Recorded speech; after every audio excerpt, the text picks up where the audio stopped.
The story that she believes is that Russia is the savior for the Slavic world.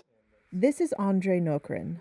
From his home in Seattle, via WhatsApp, he recently sent his mother in Moscow a clip that went viral in the West of a television editor interrupting a live Russian state-run news bulletin to protest the Ukraine invasion.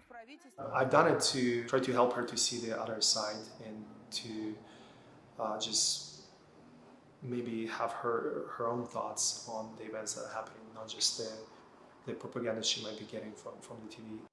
But his mother said the protest looked fake, as if it had been staged with a green screen. It is an example of how Russian Americans are sending their relatives in the homeland accounts of the war in Ukraine, trying to counter the misinformation coming from Russian state media. But it's an uphill battle.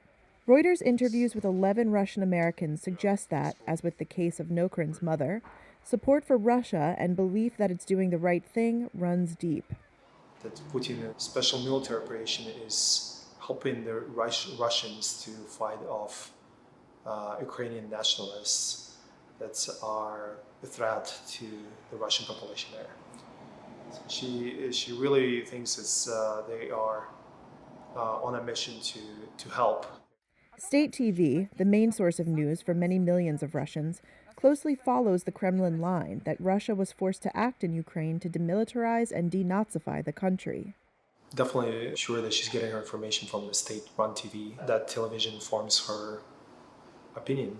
That television forms the explanation of what is happening in the world. Nokrin has sent his relatives pictures of injured Ukrainian children, dead Russian soldiers, and bombed-out apartment buildings and hospitals. Mostly it's been lack of response or ignoring, answering or changing the topic.